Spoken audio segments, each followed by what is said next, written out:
जय हिंद दोस्तों, मैं विकास भारद्वाज एक बार फिर आप सभी का मेरे इस वीडियो में स्वागत करता हूं। आज के इस वीडियो में हम लोग एक माइनर एक्ट का महत्वपूर्ण एक्ट देखेंगे। वो है right to information act 2005, RTI act 2005, जिससे कि सवाल आपके एग्जाम में 110% रहेंगे। एक सवाल तो श्योर है, एक से ज़्यादा भी सवाल आपको इस एक्ट से दिखेंगे। इसलिए एग्ज़ाम अब होना एकदम तय हो चुका है कि जनवरी माह में एएसआई का एग्ज़ाम होगा, फिर उसके बाद हेड कांस्टेबल का होगा, साथ ही साथ सब इंस्पेक्टर के एग्ज़ाम के लिए भी प्रोसीजर्स चालू हो चुके हैं। बहुत ही जल्द उसके बारे में भी पता चल जाएगा कि कब उसका एग्ज़ाम है। वीडियो शुरू करने से पहले आपके लिए एक मोटिवेशन का कोट है, study hard and see the magic. आप बहुत ही जुनून के साथ पढ़िए और उसके बाद देखिएगा मैजिक क्या होगा, कैसे आपकी ज़िंदगी बदल जाएगी। साथ ही साथ अभी तक आपने मॉक टेस्ट में इनरोल नहीं किया है तो वहां इनरोल कर लीजिएगा, क्योंकि माइनर एक्ट से संबंधित एक मॉक टेस्ट को वहां पर अपलोड कर दिया गया है, जिसमें कि बहुत अच्छे सवालों का संग्रह किया गया है। और बहुत से लोगों का फीडबैक आ रहा है कि सर आपके सवाल काफ़ी अव्वल दर्जे के हैं, बहुत सारी तैयारी के बावजूद भी कुछ कमियां माइनर से मिस्टेक्स हो जा रहे हैं, और सवालों को प्रैक्टिस करने के बाद वो सारी कमियां दूर हो रही हैं। तो अभी तक आपने सीबीटी में इनरोल नहीं किया है तो इनरोल कर लीजिएगा, ताकि आपको भी सफलता मिले और उस सफलता में मेरा कुछ योगदान जरूर रहे। चलिए तो शुरू करते हैं आरटीआई एक्ट को। आरटीआई एक्ट के बैकग्राउंड को देखें तो सबसे पहले यह सूचना का अधिकार अधिनियम था, और यह अधिनियम 11 मई 2005 को लोकसभा में पारित हुआ, 12 मई 2005 को राज्यसभा में, और 15 जून 2005 को राष्ट्रपति महोदय ने इसकी स्वीकृति दी।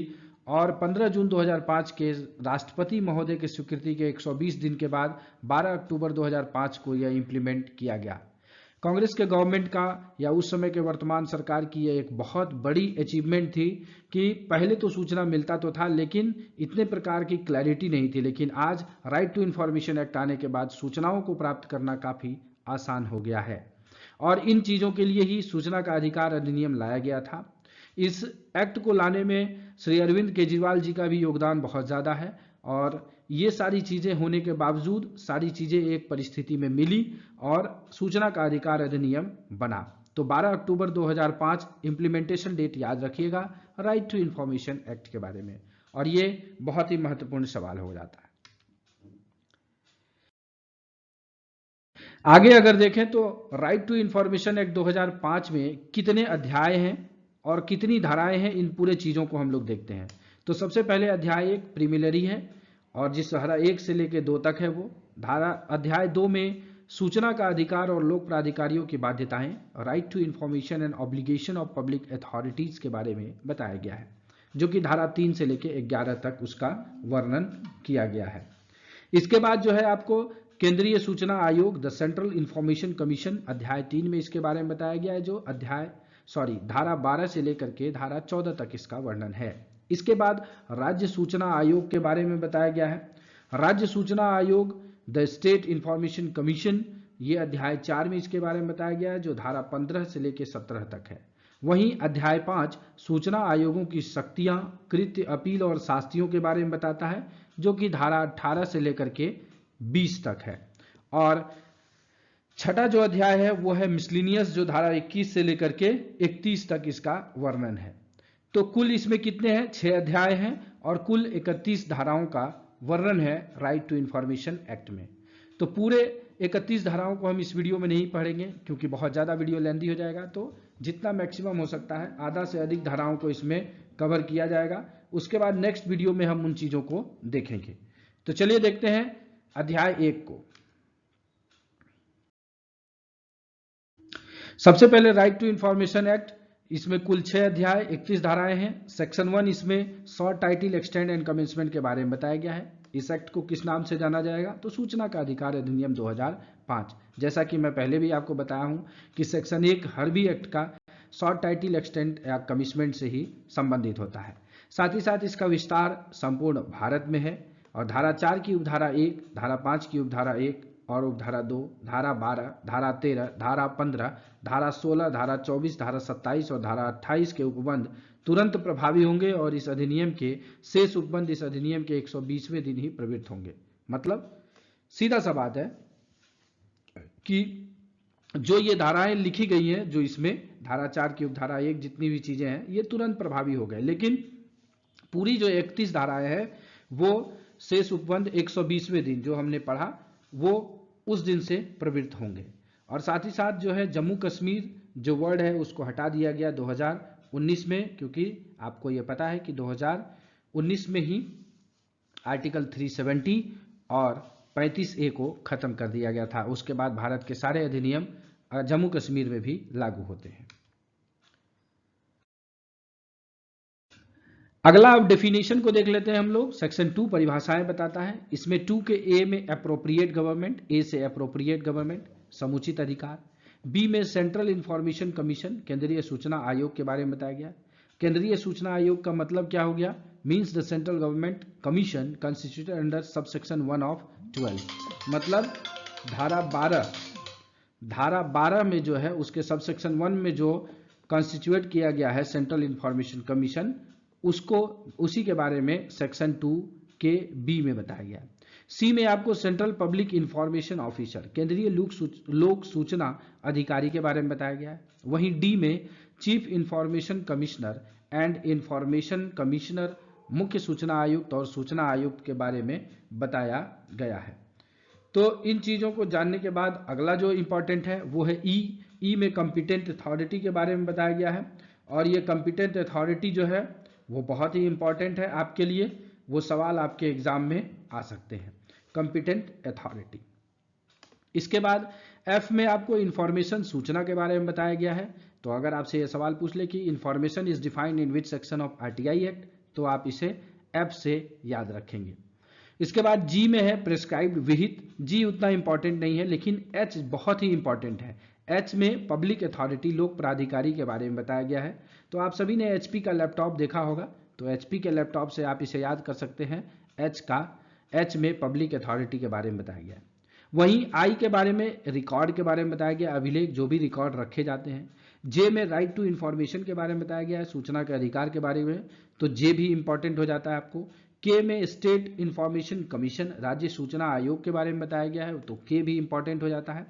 एल में आपको राज्य मुख्य सूचना आयुक्त और राज्य सूचना आयुक्त के बारे में बताया गया है, तो एल भी इंपॉर्टेंट हो जाता है। वहीं एम में स्टेट पब्लिक इंफॉर्मेशन कमिश्नर राज्य लोक सूचना अधिकारी के बारे में बताया गया है। साथ ही साथ एन में थर्ड पार्टी के बारे में बताया गया है, पर व्यक्ति के बारे में। तो ये कुछ इंपॉर्टेंट सेक्शंस थे परिभाषा में, डेफिनेशन में, जिसे कि आपको याद रखना है। अगर इसमें से भी मोस्ट इंपॉर्टेंट अगर आपके लिए वीवीआई जो आप अगर नोट करना चाहते हैं, नोट्स बना रहे हैं, तो आप जरूर नोट कर लीजिएगा कि 2 का E competent authority, F information, H public authority, I record और जे आरटीआई मतलब राइट टू इंफॉर्मेशन। ये मोस्ट इंपॉर्टेंट है, यहां से आपको सवाल आ सकते हैं। चलिए चलते हैं आगे। आगे सेक्शन 3 बताता है सूचना का अधिकार, राइट टू इंफॉर्मेशन। इस अधिनियम के उपबंधों के अधीन रहते हुए सभी नागरिकों को सूचना का अधिकार है। तो एक शब्द यहां पर आपको दिखा, वो है सभी नागरिक।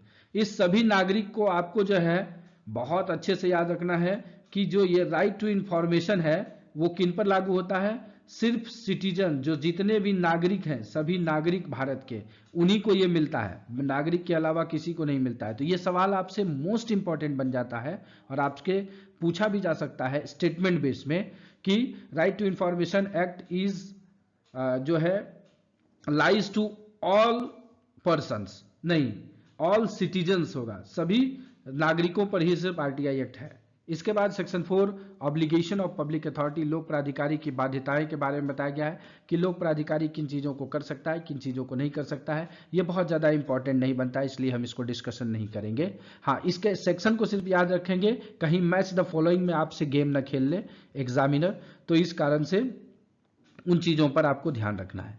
सेक्शन 5 लोक सूचना अधिकारियों का पदनाम, designation of public information officers के बारे में बताया गया, तो ये भी लिटरली उतना इंपॉर्टेंट बनता नहीं है। चलते हैं आगे।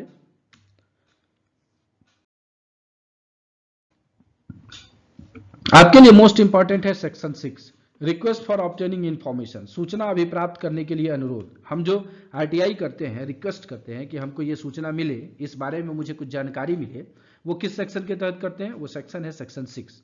और सेक्शन 6 ये कहता है कि आप जो सूचना का अधिकार पाने के लिए फी तय की गई है 10 रुपए की, उस फी को पे करके आप अपना एप्लीकेशन रिटन में देंगे और इलेक्ट्रॉनिक मीन्स में देंगे।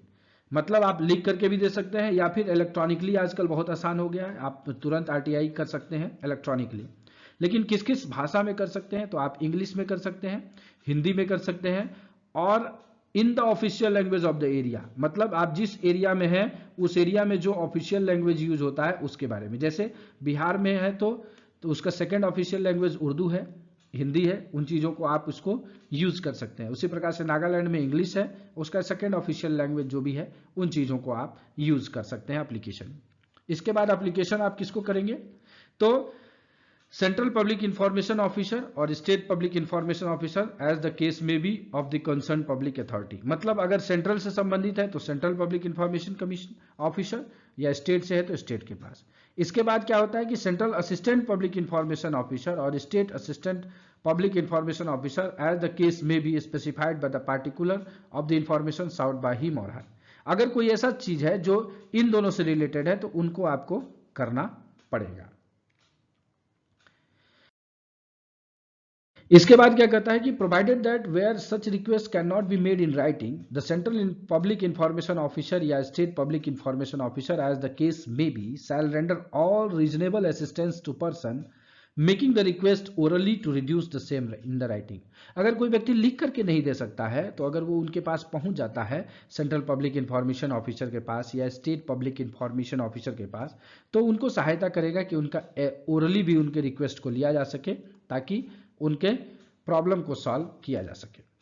आगे है कि an applicant making request for information shall not be required to give any reason for requesting the information और any other personal details except those that may be necessary for contacting him. मतलब किसी भी प्रकार से बेफालतू के information देना आवश्यक नहीं है, बस उतने ही इंफॉर्मेशन आपसे रिक्वायर्ड है जो से कि आपसे उसको संपर्क हो सके।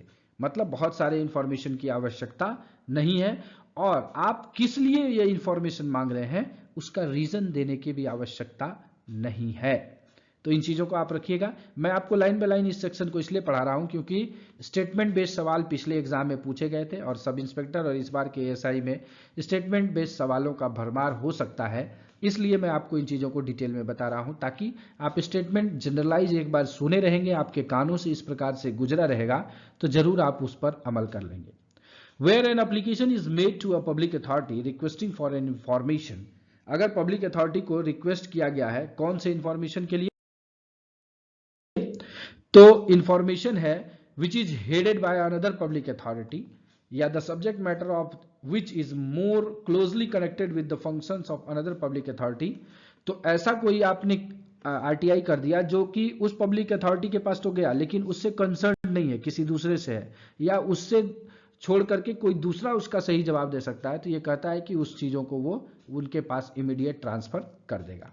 और ट्रांसफर करने के बाद जो है वो जिनके पास चला गया है वो उन चीज़ों के एप्लीकेशन को रिसीव करेगा और 5 दिन के भीतर जो है date of receive of application उस तरीके से वो सारी सूचनाएं देगा। तो ये कुछ सेक्शन 6 के इंपॉर्टेंट चीज़ों को हमने देखा। तो सेक्शन 6 आपको समझ में आ गया होगा। तो सेक्शन 6 में जो हम आरटीआई करते हैं वो सेक्शन 7 में उसके डिस्पोजल के बारे में बताया गया कि उसके अनुरोध का निपटारा जो है किस प्रकार से किया जाएगा।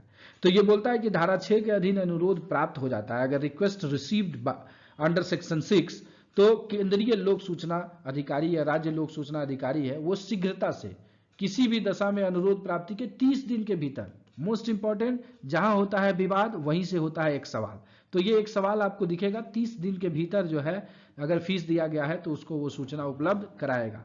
या धारा 8 और 9 में निर्दिष्ट कारणों में से किसी कारण से अनुरोध को अस्वीकार करेगा तो उसके बारे में भी वो चीजें बताएगा। मतलब कि धारा 8 और 9 में ये बताया गया है कि किन किन कंडीशंस में आपको राइट टू इंफॉर्मेशन लागू नहीं होता है, कब आपको सूचना मांगने पर भी उन चीजों की सूचना नहीं दी जाएगी, वो धारा 8 और धारा 9 बताता है।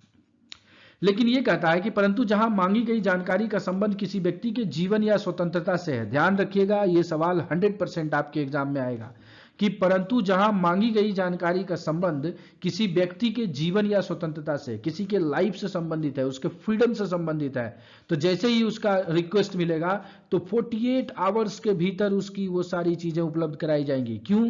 अगर जितना लेट होगा इस इंफॉर्मेशन में उस व्यक्ति के जीवन और उसके फ्रीडम पर उतना ही अवरोध होगा और उतना ही उस पर बुरा असर पड़ेगा। इसलिए इसमें 48 घंटे का डेडलाइन रखा गया है, ओनली 48 आवर्स।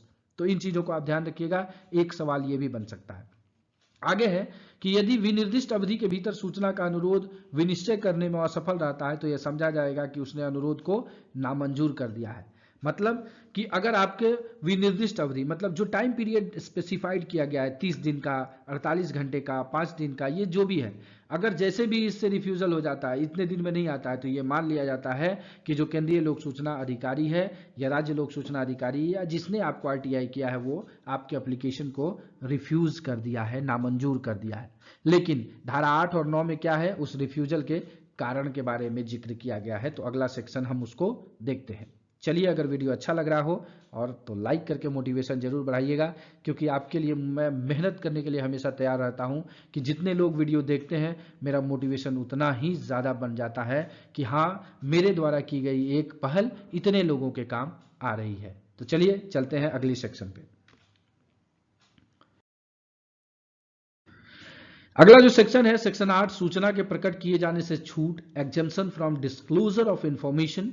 इस अधिनियम के अंतर्विष्ट किसी बात के होते हुए भी किसी नागरिक को निम्नलिखित सूचना देने की बाध्यता नहीं है जिससे कि भारत की प्रभुता और अखंडता, राज्य की सुरक्षा, रणनीति, वैज्ञानिक या आर्थिक हित, विदेश संबंध पर प्रतिकूल प्रभाव पड़ने वाली सूचना, न्यायालय की अवमानना होता हो, तो इन सब कंडीशन में सूचना नहीं दिया जाता है। और भी बहुत सारे कंडीशन है सेक्शन 8 में, जिसे कि मैं ऑब्जेक्टिव टाइप में कवर कर दूंगा ताकि आप उसे आसानी से याद कर पाए। चलिए चलते हैं आगे। सेक्शन 9 में है कतिपय मामलों में पहुंच के लिए अस्वीकृति का आधार, ground of rejection to access in certain cases. अगर आरटीआई आपने किया और आपको आरटीआई नहीं मिला, नहीं मिलने पे क्या होगा, नहीं मिलने पर आपके मन में यह होगा कि क्यों नहीं मिला, तो उस अस्वीकृति का कोई ना कोई ग्राउंड होना चाहिए। तो वो सेक्शन 9 ग्राउंड ऑफ रिजेक्शन के बारे में बताता है। इसके बाद इंपॉर्टेंट सेक्शन है सेक्शन 11, थर्ड पार्टी इंफॉर्मेशन, पर व्यक्ति सूचना। जो हमने सेक्शन 2 के एन में थर्ड पार्टी जो डेफिनेशन पढ़ा, वो पर व्यक्ति यहां है। मतलब आप किसी दूसरे व्यक्ति के लिए थर्ड पार्टी के इंफॉर्मेशन मांग रहे हैं, तो वैसा इंफॉर्मेशन अगर मांगते हैं तो वैसा रिक्वेस्ट प्राप्त होने के 5 दिन के भीतर वो चीजें दी जाती है। 5 डेज, विद इन 5 डेज के भीतर ये दिया जाता है। तो ये भी एक इंपॉर्टेंट सवाल आपका बनता है। अब आगे है section 12, constitution of central information commission, केंद्रीय सूचना आयोग का गठन। तो आखिर केंद्रीय सूचना आयोग का गठन कैसे होता है, कौन करता है, इन चीजों से सवाल आपके टेक्निकली स्टेटमेंट बेस्ड सवाल बन सकते हैं। तो ध्यान से इस सेक्शन को सुनिएगा। कहता है कि केंद्र सरकार सबसे पहले कौन कर सकता है, केंद्रीय सूचना आयोग का जो गठन करेगा वो केंद्र सरकार करेगा और ऐसी शक्तियों का प्रयोग, ऐसे कृत्यों का पालन करेगा जो उसे इस अधिनियम के अधीन सौंपे गए हैं। जो केंद्रीय सूचना आयोग जिन्हें बनाया जाएगा वो इस अधिनियम में जो भी शक्तियां दी गई हैं उन चीजों को वो फॉलो करेगा। मतलब केंद्र सरकार के पास यह शक्ति है। अब केंद्र सरकार जो है सूचना आयोग, केंद्रीय सूचना आयोग जो है वो निम्नलिखित से मिल करके बनेगा। तो केंद्रीय सूचना आयोग में एक तो मुख्य सूचना आयुक्त होता है और 10 से अनधिक, मतलब मैक्सिमम 10 जो है केंद्रीय सूचना आयुक्त हो सकते हैं। मतलब जितनी आवश्यकता है सरकार को उतना बना सकता है। लेकिन एक चीफ इंफॉर्मेशन कमिश्नर होगा और 10 जो है सेंट्रल इंफॉर्मेशन कमिश्नर होगा, CIC। तो 10 मैक्सिमम है, मैक्सिमम नंबर ऑफ 10 है। यह ध्यान रखिएगा, यहां से आपको स्टेटमेंट बेस्ड सवाल में उलझाया जा सकता है। फिर कहता है कि मुख्य सूचना आयुक्त और सूचना आयुक्त की नियुक्ति कौन करेगा, तो राष्ट्रपति करेगा। राष्ट्रपति लेकिन करता है, लेकिन एक कमिटी फॉर्म करता है और वो कमिटी जिस नाम को देता है उसे ही राष्ट्रपति मुख्य सूचना आयुक्त बनाता है, चीफ इंफॉर्मेशन कमिश्नर बनाता है। तो उस कमिटी में कौन कौन रहता है, तो सबसे पहले प्रधानमंत्री जो समिति का अध्यक्ष होता है, PM मतलब नरेंद्र मोदी जी होंगे। लोकसभा में विपक्ष का नेता, मतलब जो विपक्ष का नेता है लोकसभा में, और प्रधानमंत्री द्वारा नाम निर्दिष्ट संघ मंत्रिमंडल का एक मंत्री। मतलब 3 व्यक्तियों का जो है एक समिति होता है जिसमें प्रधानमंत्री अध्यक्ष होता है, लोकसभा के विपक्ष का नेता होता है और प्रधानमंत्री द्वारा नाम निर्दिष्ट संघ के मंत्रिमंडल का एक मंत्री होता है। तो आप लोगों से यहां कमेंट में एक जनरल सा सवाल मैं कर रहा हूं, उसे कमेंट करके बताइएगा ताकि मुझे पता चले कि कितने लोगों ने यहां तक वीडियो को देखा है। कि लोकसभा में वर्तमान में विपक्ष के नेता कौन है। आपके लिए जीके का भी सवाल है और यह पूछा भी जा सकता है। आप इसे गूगल करिएगा, जैसे भी हो आप इसका जवाब जरूर दीजिएगा ताकि आपका एक जीके का सवाल तैयार हो जाए। तो ये 3 लोगों की कमेटी मिलकर के क्या करेगी, आपको मुख्य सूचना आयुक्त को चुनने में राष्ट्रपति को मदद करेगी। लास्ट में ये कहता है कि जो केंद्रीय सूचना आयोग है उसका मुख्यालय हेडक्वार्टर कहाँ पर है, तो न्यू दिल्ली में होगा। यहाँ पर देख लीजिए दिल्ली में होगा। तो ये हम लोगों ने केंद्रीय सूचना आयोग के बारे में कुछ चीजें देखी। अब है सेक्शन 13 में पदावधि एवं सेवा शर्तें। ध्यान से रखिएगा 2019 में इसमें अमेंडमेंट हुआ है कि उनकी जो है कितने टर्म ऑफ ऑफिस होगा, मतलब कितने सेवा काल के लिए मुख्य सूचना आयुक्त रहेगा या सूचना आयुक्त रहेगा, कौन कितने दिन रहेगा। तो ये कहा गया है कि मुख्य सूचना आयुक्त उस तारीख से जिसको वह अपना पद ग्रहण करता है, मतलब जिस दिन से वह पोस्ट ग्रहण करता है उससे 3 साल की अवधि तक रहेगा। पहले ये क्या 5 साल था, 2019 में इसमें अमेंडमेंट करके 3 साल कर दिया गया है। और पुनर्नियुक्ति नहीं है, रीअपॉइंटमेंट नहीं होगा उस व्यक्ति का। जो एक बार सीआईसी बन गया वो दोबारा नहीं बनेगा 3 साल के बाद। परंतु यह कि कोई मुख्य सुरक्षा आयुक्त 65 वर्ष की आयु प्राप्त करने के पश्चात उस रूप में पद धारण नहीं करेगा। दोनों चीज ध्यान रखिएगा, 3 साल हो जाए या 65 साल, जो पहले हो जाए। मान लीजिए कोई 64 साल में बन गया सीआईसी, तो वो 67 तक नहीं रहेगा, वो 65 में रिटायर हो जाएगा और दोबारा रीअपॉइंटमेंट उसमें नहीं होगा। ठीक उसी प्रकार से सूचना आयुक्त के लिए भी 3 साल ही है, पहले 5 साल था और 65 वर्ष जो भी पहले हो जाएगा। और वो भी पुनर्नियुक्ति, उनका भी रीअपॉइंटमेंट सूचना आयुक्त के पद पे नहीं होगा, लेकिन उस सूचना आयुक्त को मुख्य सूचना आयुक्त बनाया जा सकता है। ये चीज ध्यान रखिएगा, मुख्य सूचना आयुक्त बनाया जा सकता है। और एक कंडीशन ये भी दे दिया कि अगर कोई सूचना आयुक्त मुख्य सूचना आयुक्त भी बन जाता है तो दोनों कार्यकाल मिला करके उसका मैक्सिमम 5 साल हो सकता है। ऐसा नहीं कि 3-3 6 साल वो रह ले, नहीं। अगर 3 साल सूचना आयुक्त रहा है तो 2 ही साल वो मैक्सिमम रह सकता है, किसमें, मुख्य सूचना आयुक्त के पद पर। तो पूरी तरीके से मैं आपको सारी चीजें क्लियर कर रहा हूं और आशा कर रहे हैं कि आपको वो चीजें समझ में आ रही होंगी, किस प्रकार से आपके सवाल बन सकते हैं। आगे जो है पदावधि और सेवा शर्तों में यह दिया गया कि राष्ट्रपति या उनके द्वारा प्राधिकृत व्यक्ति के समक्ष शपथ लेगा। तो मतलब जो सीआईसी चीफ इंफॉर्मेशन कमिश्नर होगा वो शपथ किसके पास लेगा, राष्ट्रपति के साथ या उनके द्वारा प्राधिकृत जो व्यक्ति होगा। त्यागपत्र किसको दे सकता है, तो राष्ट्रपति को दे सकता है। देखिए सिंगल लाइन में ले रहा हूं लेकिन सवाल है, हर सिंगल लाइन एक सवाल है कि राष्ट्रपति को त्यागपत्र दे सकता है। वेतन कितना होगा, वेतन और भत्ता मुख्य सूचना आयुक्त का वही होगा जो मुख्य निर्वाचन आयुक्त का होगा। ये देखिएगा, इस शब्द को याद रखिएगा, जो चीफ इलेक्शन कमिश्नर है उनका जितना वेतन होता है उतना ही मुख्य सूचना आयुक्त का वेतन होगा। लेकिन वो वेतन कितना है, तो वर्तमान में वो 2.25 लाख है, 2,25,000 तनख्वाह है महीने की। और सूचना आयुक्त का भी वही होगा जो निर्वाचन आयुक्त का होगा। मतलब कुल मिला करके यही 2,25,000 जो है सैलरी ड्रॉ करता है। तो सेक्शन 13 आपको समझ में आ गया होगा। तो ये कुछ चीजें हैं जो इंग्लिश में सेक्शन 13 के बारे में बताया गया है, वो आप लोग देख सकते हैं। और मैंने बोला था आपको कि 2019 में इसमें अमेंडमेंट किया गया और उसी अमेंडमेंट के बाद जो है सैलरी, पदावधि, जो टर्म ऑफ ऑफिस है, उन चीजों में परिवर्तन किया गया। इसके बाद है सेक्शन 14, रिमूवल ऑफ सीआईसी और इंफॉर्मेशन कमिश्नर। सूचना आयुक्त या मुख्य सूचना आयुक्त को हटा कैसे सकते हैं, तो इनको हटाने के लिए 3 चीजें हैं। एक तो राष्ट्रपति के आदेश द्वारा, दूसरा साबित कदाचार द्वारा, या फिर असमर्थता के आधार पर उनको पद से हटाया जा सकता है। और जब उच्चतम न्यायालय ने राष्ट्रपति द्वारा उसे किए गए किसी निर्देश पर जांच के पश्चात यह रिपोर्ट दी हो, यथास्थिति मुख्य सूचना आयुक्त या सूचना आयुक्त को उस आधार पर हटा दिया जाना चाहिए। सीधा सा बात है कि राष्ट्रपति आदेश दे तो हटा देगा, साबित कदाचार मतलब किसी प्रकार से करप्शन इन चीजों में हो तो हटा देगा, या फिर इनएलिजिबिलिटी असमर्थता हो जाए तो हटा देगा। निलंबित कर सकेगा, कार्यालय में उपस्थित होने से भी प्रतिषिद्ध कर सकेगा। मतलब उनको राष्ट्रपति जो है निलंबित भी कर सकता है और कार्यालय में आने से रोक भी सकता है। साथ ही साथ उपधारा 1 में अंतर्विष्ट किसी बात के होते हुए राष्ट्रपति मुख्य सूचना आयुक्त या किसी सूचना आयुक्त को आदेश द्वारा पद से हटा सकेगा यदि यथा स्थिति मुख्य सूचना आयुक्त या सूचना आयुक्त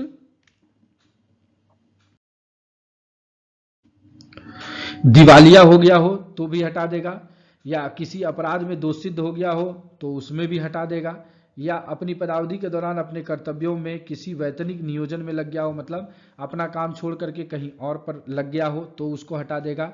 राष्ट्रपति की राय में वह मानसिक और शारीरिक रूप से अक्षम हो गया हो तो हटा देगा। साथ ही साथ उसे ऐसे वित्तीय और अन्य हित अर्जित किए हैं जिसे मुख्य सूचना आयुक्त या किसी सूचना आयुक्त के रूप में उस पर प्रतिकूल प्रभाव पड़ सकता है। मतलब कोई ऐसा जगह से वो फंड रेज कर रहा है या पैसा मिल रहा है, उसे वित्तीय सहायता मिल रही है जिससे कि उसका डिसीजन जो है वो प्रभावित हो सकता है।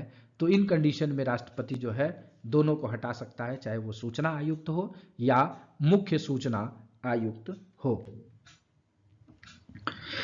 चलिए, तो इस वीडियो को हम यहीं तक रखते हैं। इसका पार्ट 2 बहुत जल्द आ जाएगा आपको। तो अगर आपको यह वीडियो अच्छा लगा हो तो लाइक करिएगा, शेयर करिएगा, ताकि बहुत से ज़्यादा लोग लाभान्वित हो सकें, क्योंकि हमारा कोटेशन है sharing is caring and caring gives you happiness. अभी तक आपने मॉक टेस्ट में इनरोल नहीं किया है तो इनरोल जरूर कर लीजिएगा, ताकि आपकी तैयारी और सुदृढ़ हो सके। And at last, thanks for watching this video.